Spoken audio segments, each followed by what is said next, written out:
Hi everybody, my name is Hannah and this is Pepper and Pine. Welcome to this series where we talk about the grades kindergarten all the way through 8th grade. Today we're talking about grade 1 and some of the controversies with the grade 1 experience. Now I'm speaking primarily from the Waldorf pedagogy, but I also want to say that I have made modifications when applying the Waldorf pedagogy within our homeschool, and I'm going to share with you some of those modifications right now.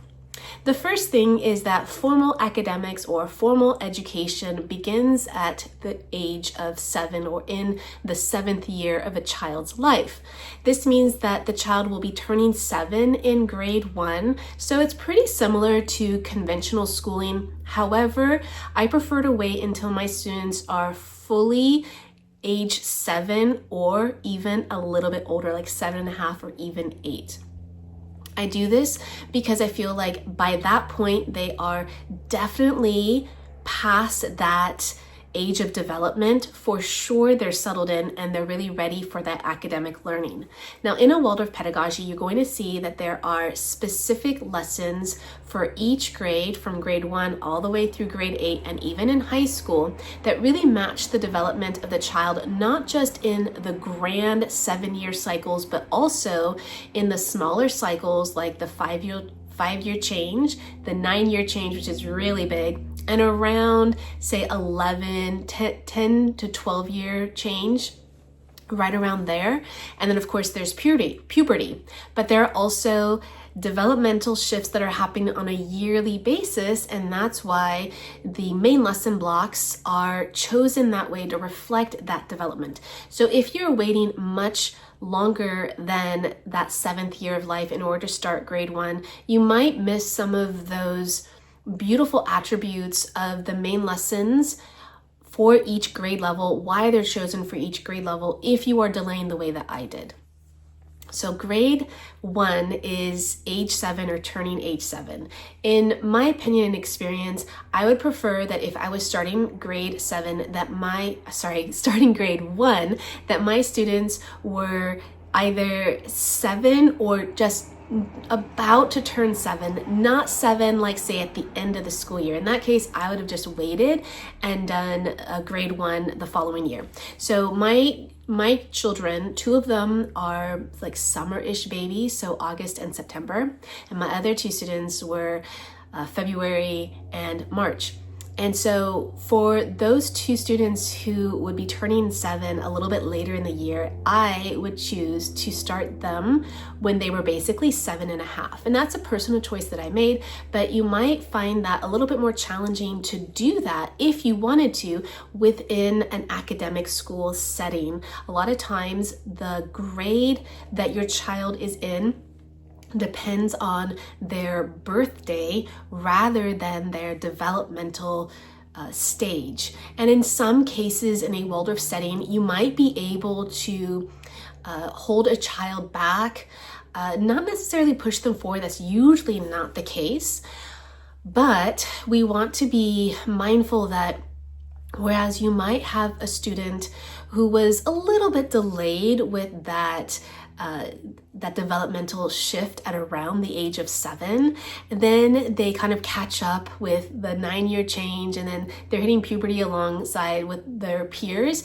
And so sometimes waiting a little bit too long because you don't feel like your child has reached that milestone might just mean that later on they'll be maybe a little overdeveloped for that age group, for that grade level, because development is very unique. It is per child. Each child is different. Of course, their temperaments are different. Their experiences are different. Development usually occurs anyway, despite a student's or a child's experiences. Development is part of the growth of our human bodies, but you might find that within your own family, within your own children, or if you think about yourself and your siblings, that you might hit those milestones within a couple years of one another. It's not always exactly the same. So what does this mean for the grade 1 experience for the student or for that child? Grade 1 is this beautiful transitional period where the student is coming from this world of pure play and imagination and family life. And even if they're in an academic setting, like as preschool or kindergarten, especially if it's a Waldorf setting, but not always, you're going to find that it's still play-based. And yes, we are trying to move our academics younger and younger, but for the most part, you're going to see this distinct difference between kindergarten, which could be for 5-year-olds and 6-year-olds. So 2-year kindergarten or a TK and then a kindergarten, or a preschool, TK and kindergarten. So that whole time period, you're going to see a remarkable difference in that environment versus the grade 1 environment. Now, while we homeschool, and I homeschooled 4 children, we oftentimes did family lessons where I'd have one main lesson block, but it would serve the needs of multiple students. And this is really not the Waldorf pedagogy. This is something that I did within our homeschool to meet the needs of all of my children in a way that was functional and practical for us in our family. However, all of my kids, when they entered grade 1, got special lessons and main lesson blocks, especially for grade 1. And it was their introduction into formal academics and into our formal homeschool. And it was a really special time for me. And I always set that time aside for each of my students to have that special one-on-one main lesson block in the letters of the alphabet, or in form drawing, or in the quality of numbers. Grade 1 is a very special time because it marks that difference, that developmental shift from babyhood into childhood, from the time of play to the time of preparing for formal academics. But even though they are now ready for formal academics, they are certainly not ready for the rigor that's going to come later. And while we do live in a literate society, so it's possible that children may come to school at least knowing how to spell their name and having some language awareness and some number sense, we are still going to begin with these formal lessons in grade 1. Now, sometimes parents will say, well, my student already knows how to read. Can that student move on to grade 2? Or they already know how to do math. Can they move forward in their math lessons? And what ends up happening is, number one, students who come into these classroom settings end up not being bored. They end up really enjoying the lessons and finding that they are right in the right place developmentally, even though you might find that they have some aspects of their academic learning that may seem to be surpassing their peers. From a developmental perspective, they are right in line with their peers. And more importantly, the lessons that you're going to get from the main lesson blocks in math and language arts are going to be, they're going to surpass the quality of the letter and the quality of the number, the quantity of the number, and the sound of the letter. So let me explain that a little bit more so that you can understand that it is not a waste of time to be going through these lessons in grade 1, even if your students already know the letters of the alphabet and know number sense, let's say up to 100, and can do basic addition and subtraction, multiplication and division in grade 1. So grade 1, the very first lesson, the very first main lesson block in grade 1 is form drawing. And form drawing is usually done with a larger crayon, or maybe a stick crayon. It may be done with a block crayon or with a thicker color pencil. And this is the very first introduction to drawing, which will be laying down the foundations for writing and drawing later. And so you are starting with the very two basic types of lines, basically. You have a straight line and a curved line, or a curve. And from that, you'll begin to do other forms, but the very first two forms you're doing are just a straight line that looks like, say, an I, and then a curved line that looks like a C. And then you will work on doing mirror reflections of those, and then you may do a whole row of them, or you may do your straight line from like a very small straight line, growing to a very tall straight line, and then getting smaller again. Same with the curved line as well. And so you're doing all of these things to help with the dexterity of these fine motor skills, going from a larger, like more gross motor skill down to a fine motor skill. And it's really important that we do this when the student is developmentally ready. Now, we certainly can enforce these skills when children are younger. Children are very adaptable. And so you might find that you are training your 5-year-old to hold a small pencil, for instance, and do a lot of writing, but really they're not. Usually, most children at 5 are not developmentally ready for that kind of fine motor skill development. They are still in their gross motor skill development. So this would be, say, running, jumping, playing, climbing, using your limbs and your fingers in gross motor skill tasks. So say, imagine you're at the park and your child has like a little play shovel, and they are digging and moving the sand from, say, the sandbox to, like, say, their dump truck. That kind of gross motor skill is really important at that age, especially physical body sense and knowing what your body is able to do, running and jumping and climbing, and even on a balance beam or on a jungle gym at a park. All of that really helps a student come into their body and really kind of understand what their body is capable of doing. Once they pass that age of awareness, that 7-year developmental stage, it's usually marked with the loss of teeth. And I remember when my child was about 5 years old and he lost his first tooth, I'm like, okay, he's ready for academic learning. But really, all of these things are developmental windows. It is a process. It is a stage of development. It doesn't just happen overnight. And so it will take a little bit of time. And so one of the physical attributes that you will see for children when they have passed into this time when they are ready for that academic learning is the loss of teeth, the loss of baby teeth. So now that the child is ready for this academic learning, what kind of lessons are we going to do for them? So the first one is the form drawing, which is going to help lay the foundations for drawing and writing and help them with their fine motor skill development. Now, it's not the only lesson that's going to help them with that. They also have handwork, which is incredibly important, and I'll talk about that a little bit later. But that's also going to not just help them with their fine motor development and their dexterity, but also with their brain development. So form drawing will be the very first main lesson block. Now, form drawing will be a main lesson block for about grades 1 to 4 approximately, but it will continue to be a part of the lessons throughout all of middle school and even into high school. And you might see intricate forms being decorations on a main lesson book, maybe to separate the paragraphs or the pages or as part of like a cover page. So you're going to see form drawing again and again, but as a formal lesson, you're going to especially see it in grades 1 to 3 or 1 to 4.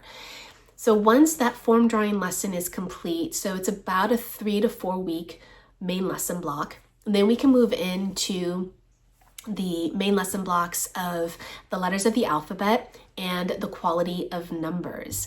So the main lesson blocks you're going to have in grade 1 are the language arts main lesson blocks, the math, basically the quality of numbers main lesson block, the form drawing.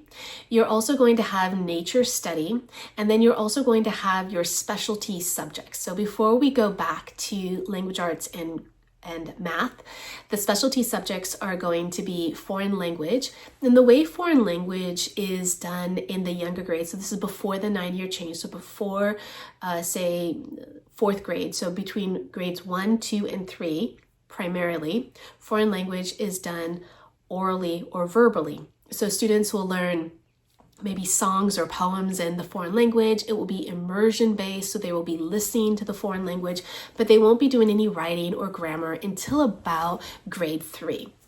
When it comes to handwork in grade 1, it's very exciting. I especially love handwork for grade 1, but for all the years as well. And if you'd like to see a breakdown of all of the handwork between grade 1 and even into high school, I have extensive blog posts on my website at pepperandpine.com, and you can find those links in the description box below. So in grade 1, with the introduction of handwork, students are learning how to knit. And actually, before they actually get to knitting in kindergarten and maybe even in the beginning of grade 1, they might do some finger knitting, because now that I have actually tried to teach grade 1 and grade 2 and grade 3 students how to knit, I realized that it is not a group activity. It really needs one-on-one instruction. And so it's important for students to have something that they can do independently until you can teach that child how to knit, and specifically how to knit in an English style, which promotes cross-body action. It's the kind of knitting style where you have your yarn in one hand, but you have to draw it around the knitting needles rather than keeping it on the one side where you can just sort of, they call it pick, and they can just knit through picking the yarn rather than drawing it around the knitting needles. And I apologize if this was not a great way to describe this kind of knitting style, but it does encourage cross-body action, and that cross-body action encourages your right and left hemisphere to communicate with each other, and this promotes healthy brain development. So we want a lot of that in the younger years to really promote that development between the right and left hemisphere. There is a portion of the brain that really needs to be exercised because it has a window of development. In addition to handwork and foreign language, you also have music, and music instruction will be starting in grade 1 and throughout all of elementary, middle school, and even into high school. And in grade 1, students will learn the pentatonic scales through the lyre, the flute, or the recorder.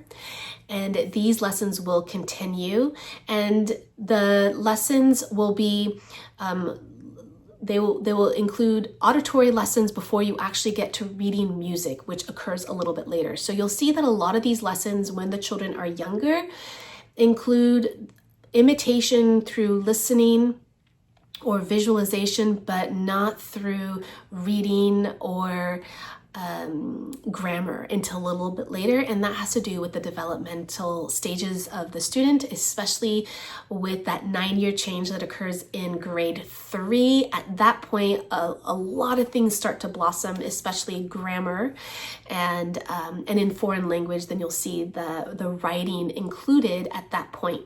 And it's important to recognize that students in grade 1 don't know how to write yet in English, let alone trying to understand that in a foreign language. So that's why some of those skills are reserved until later.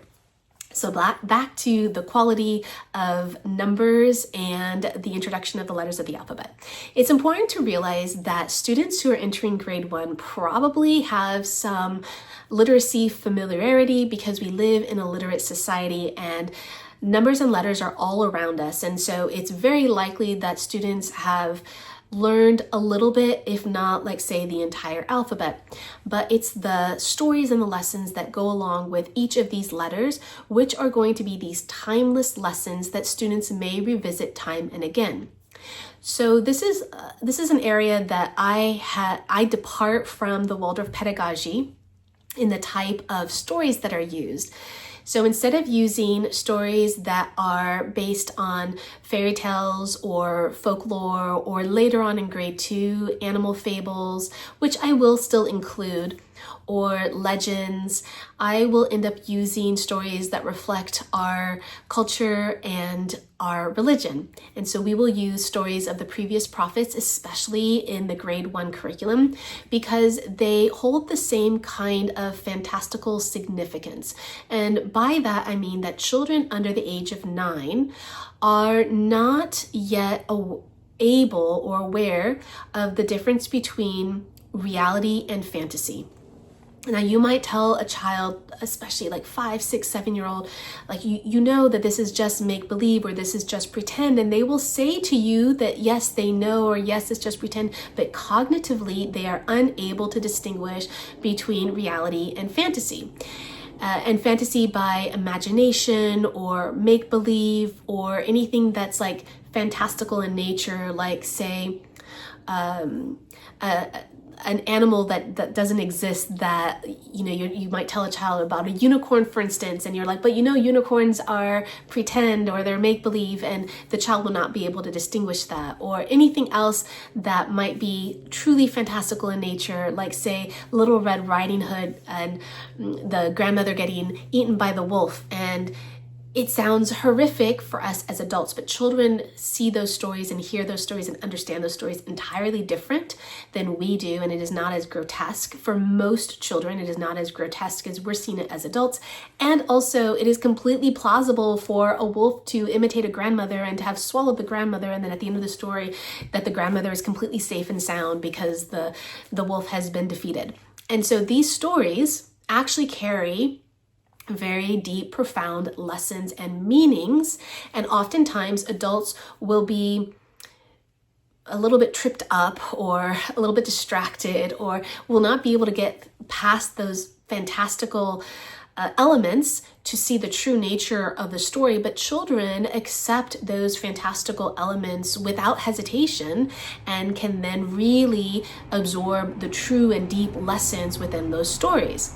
So early on, after maybe 4 or 5 letters of the alphabet, I realized I don't want to use these stories. I decided to use stories that were profound and true, even though they were fantastical in nature and reflective of our religion. And so I chose the stories of the previous prophets. And if you want more information on that, it is linked in the description box below. There are video tutorials and a curriculum that go along with that. And so you can check that out if you're interested in including something that is diverse, even if you're not Muslim, or if you are a Muslim family and you still like the Waldorf pedagogy but want to choose stories that reflect the religion, this might be a good option for you. And so those stories are equally fantastical in nature. Imagine Prophet Musa alayhi salam, so that would be Moses, parting the Red Sea. Now, I do have a story to tell regarding this, because I did speak to someone who is in the Waldorf world and was specifically asking about this story, because I was saying that these stories, like every Muslim believes them. Of course, like these are stories that are within the Quran.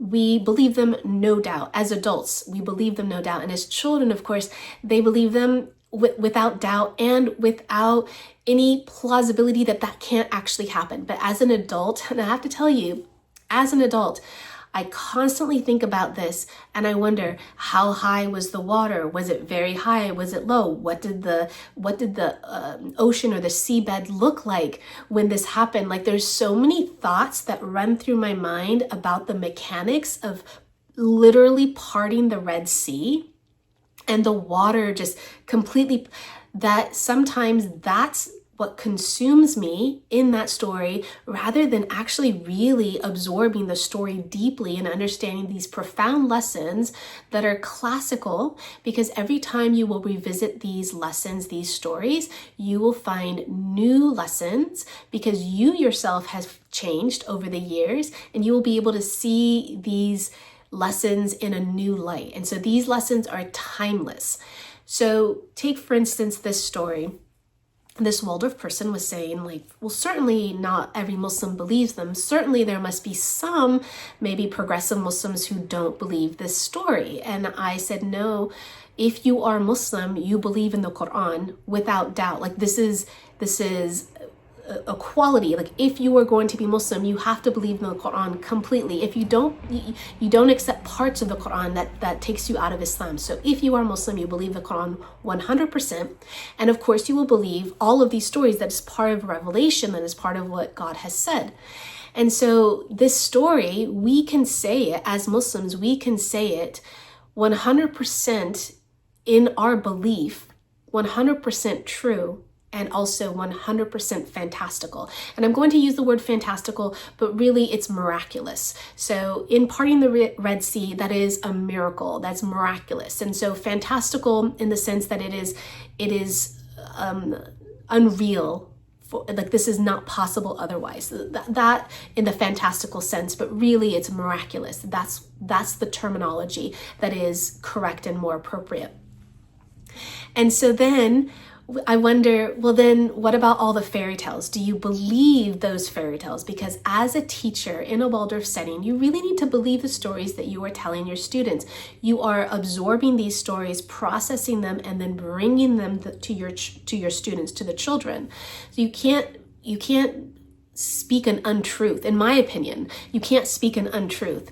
And so in teaching, one of my values is to always speak the truth. This is in teaching. Entertainment is an entirely different area that I have thoughts on, but in teaching and in education, there, to the best of your ability, you must always tell the truth. And of course, there are times that we don't know something or we say something incorrectly. That's not what I mean at all.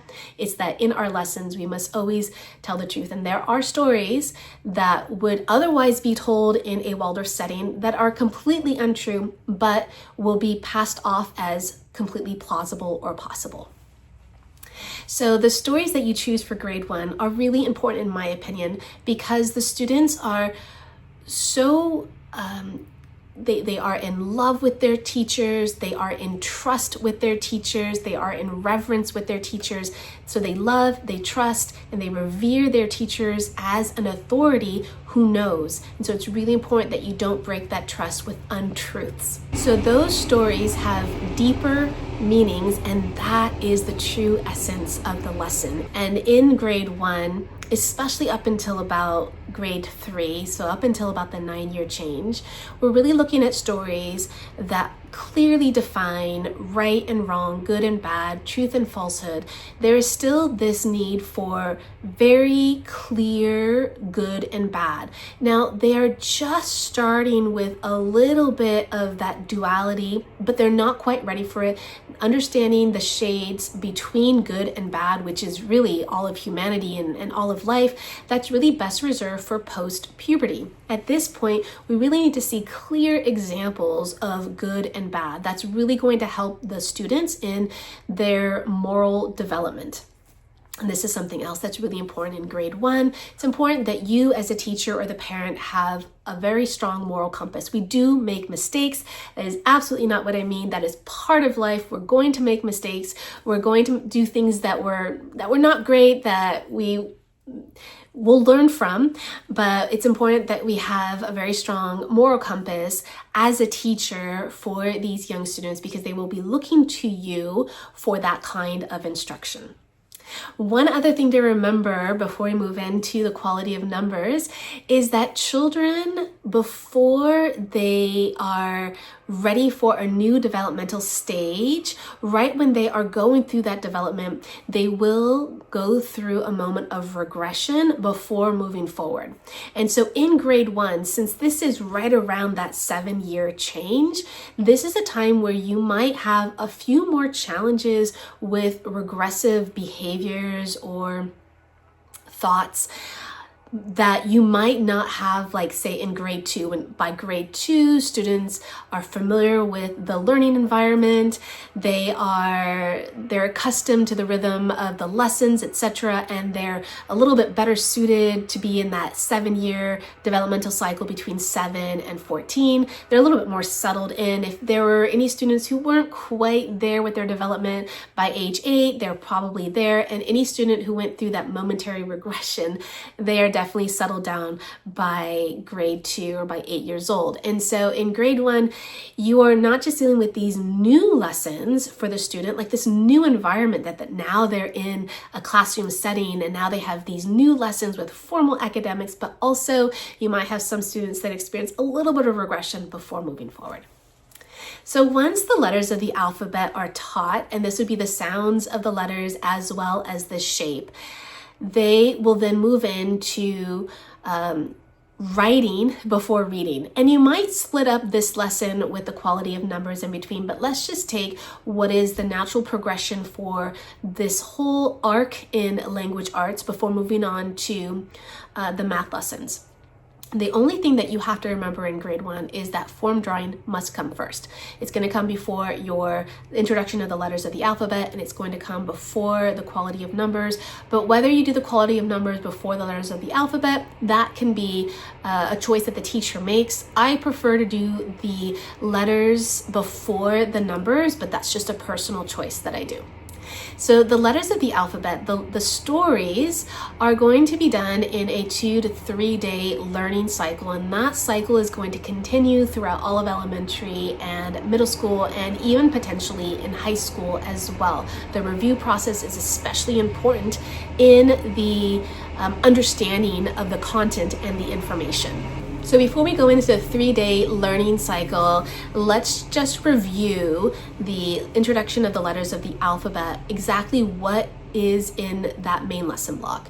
So that main lesson block is really to teach the letters of the alphabet, so it'll be the consonants and the vowels, and each one is taught differently. The vowels are taught differently than the consonants, and each of them are presented with a story, and it's really that story that is the lesson, because it doesn't take much time to teach, say, the construction of the letter B, what it looks like, and the sound that letter B makes, but it's really the story. And for us, we chose the story of Prophet Musa alayhi salam, so this would be Moses in the basket going down the Nile River, and that whole entire story, that's how we introduce the letter B. Now that story is so deep and profound that each time the student revisits that story, there will be lessons within that story. That is the lesson. Letter B happened to happen throughout that lesson, but it's really that story that is that perfect opportunity for that lesson.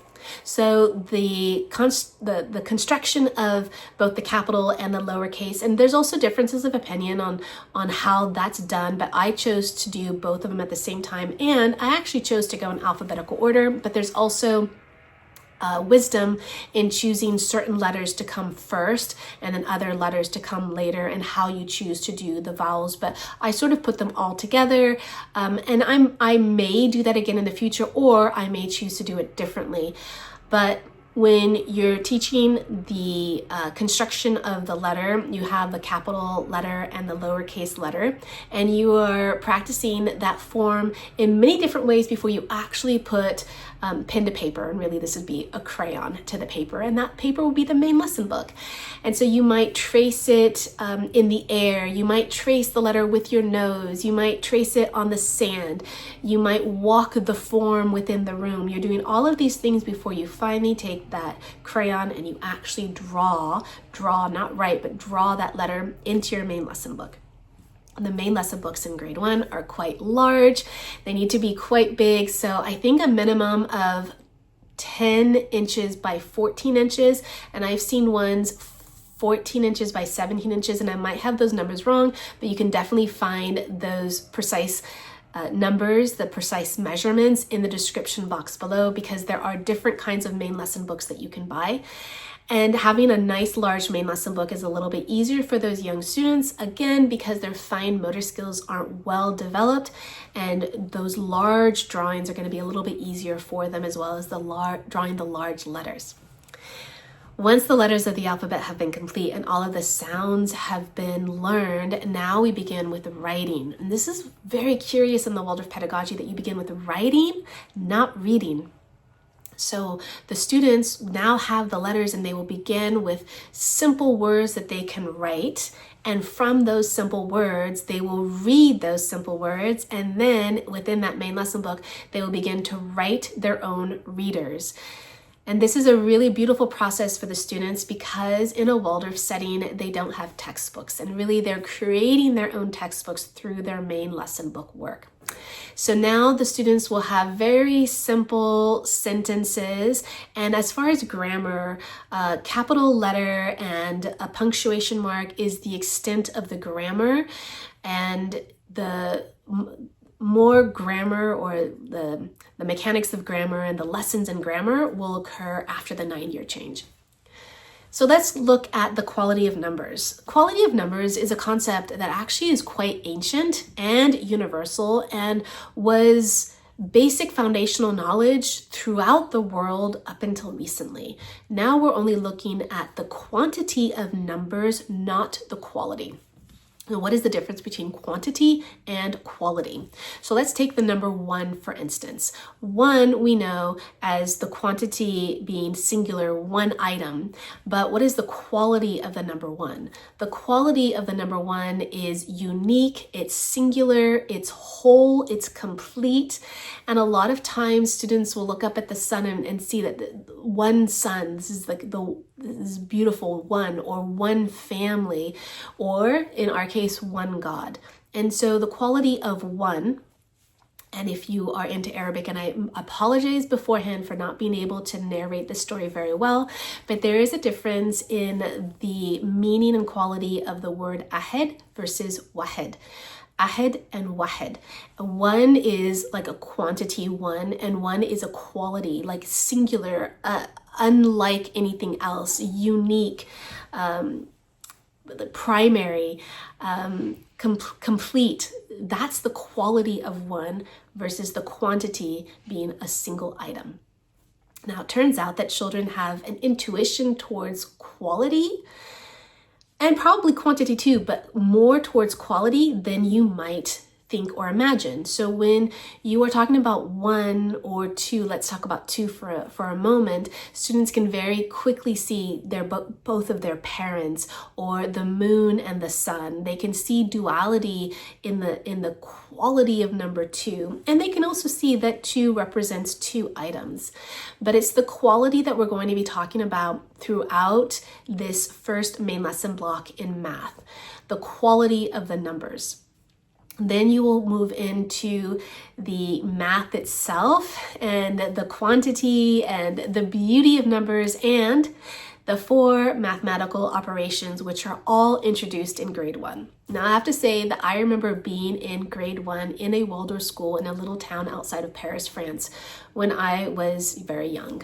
And we were introduced to the 4 mathematical operations, and I remember being utterly confused. I was utterly confused for about 3 years, because when I came to the States in grade 2, that adjustment was very challenging, because a grade 1 Waldorf education in France is entirely different than grade 1 Waldorf education in America and grade 1 education in the US. So I had a little bit of a rocky start to my education, but I do remember being utterly confused by the 4 mathematical operations being introduced in grade 1. I had no idea about multiplication and division, could not understand the lessons. I remember, and I don't remember a lot, but I remember being so confused at the time.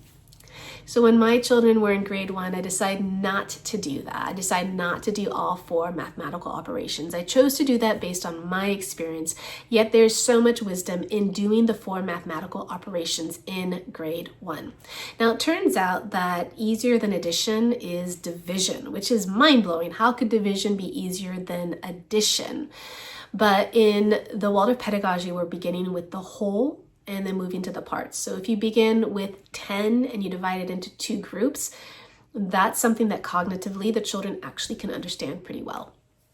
And so we will move through the different mathematical operations, and each one has its own quality. And each quality of a mathematical operation actually correlates to a temperament. So you might find certain temperaments enjoy certain mathematical operations over others, or happen to be a little bit better at them over others, and it has to do with their temperament. You can find more about that in the video on temperaments, and you can find more information about that in the description box below in case you're interested. So now that we've gone through the quality of numbers as well as the 4 mathematical operations, we can look at nature stories as the next main lesson block, which is foundational to the sciences that will come later. Sciences are not formally introduced until about grade 4 or 5, but really it's grade 6 where formal science is introduced and even history is introduced. Prior to that, in grade 4 and 5, you have a bit of a transition.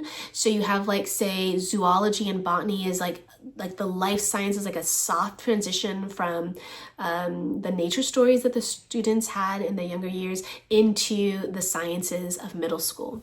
But in grade 1, you have a lot of nature stories, you have nature walks, you have time in nature, you have your nature table. All of these give you the experience and the reverence with nature before actually being formally introduced to the concepts of science. The last couple of things that I want to talk about are the developmental changes that occur between the kindergarten years and these formal academic years. And this has to do with a concept that's, I believe, unique to Waldorf education, and that has to do with the different births that a child goes through. So a child, when they are born into this world, have a physical birth. And there are different bodies, let's say, part of the human being that have different functions that are expressed in different ways. So we definitely know our physical body because that's what's visible. Our etheric forces are what basically animate our body and give it life. And so we can definitely see a living person versus a person who's passed away. And any person who's seen a person who's passed away, or anyone who has like say on the news when they refer to a person who's passed away as a body versus that person's name, we can tell that there is a distinct difference in just our understanding of, or just our cognition of that person with and without their life forces. So a body without life forces versus a body with life forces. So a body who's passed away, a person who's passed away versus a body who is alive. So the body that's alive is alive because of its etheric forces. So this is not a religious discussion on, like, say, the spirit or the soul. This is just these different bodies that you will find described within the Waldorf pedagogy. And the reason why I'm bringing up the etheric especially is because the etheric forces were definitely profoundly used birth to 7 and really building this body. So much growth, more growth happens between birth and age 7 than at any other time in a person's life as far as like building this body. Now that that body is built and complete, and you can see that it's ready for a new phase of growth because of the loss of baby teeth, those etheric forces sort of go inward to be used for learning, for academics, for memory work, and purposeful thought. So that's where those etheric forces have gone. So now that student is ready for this new age of learning, because those forces that were used to build the body now are used for the mind. Another concept that is, in my opinion, unique to the Waldorf pedagogy is the in-breath and the out-breath concept. The in-breath and out-breath refers to the forces that are used in order to work towards a lesson or to absorb a lesson, or just the energy that's used in order to learn something. Now, there are tasks that are considered in-breath where it really requires a lot of energy or will forces from the student in order to complete that task. And there are lessons or activities that are out-breath that are a bit more rejuvenating, and they are that break in between these more intense lessons. Here's what's curious. Within a single lesson, you might have in-breath and out-breath. And a single lesson may be an in-breath for some students and an out-breath for other students. And for some lessons, for instance, let's take math, for instance. Really working through the mathematical operations could be an in-breath where it really requires a lot of your cognitive forces and your life forces, your mental fortitude in order to achieve those tasks. Whereas being out in the playground doing some fun math games or something that includes math but it's more playful might be an out-breath. So it's still math related, but one is an in-breath and one is an out-breath. I noticed that when I was in Waldorf teacher training that there were lessons that you would, in my opinion, I would think that they would be out-breath tasks like form drawing or watercoloring. But we found that some students, and these would be adult students, found those tasks to be really laborious and tiring. And so you would get to the end of that lesson, which would be maybe an hour and a half long, and that same student would need a break after that. Whereas some students felt like rejuvenated and ready to take on like a more intense task. And so you as a parent can, or as a teacher, can start to see throughout the day tasks that are in breath and out breath for you. And then you can start to notice with your students which tasks are in breath and out breath for them. I find that me reading aloud to my students tends to be an out breath activity, but them, or say any lesson that I'm doing orally, tends to be an out breath activity. But when it comes time to do review work or to do main lesson book work, that tends to be an in breath for them. Sometimes I think of handwork as being an out breath, but when you're learning a new skill, that can be an in breath. So imagine learning how to knit or crochet for the first time. It requires a lot of concentration, but you can see these master knitters who are knitting away and doing something else at the same time, and you can just see that they are not using the same kind of forces necessary when they are learning a new task versus when they are enjoying knowing how to do that task, and that really can become a more repetitive, rhythmic, relaxing task.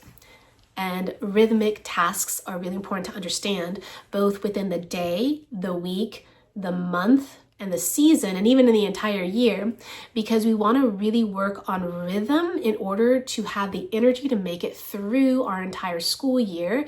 It helps us from experiencing exhaustion or burnout when we really tap into those in-breath, out-breath activities. That kind of rhythm will constantly give you the rejuvenation necessary to accomplish those tasks that require a lot more effort.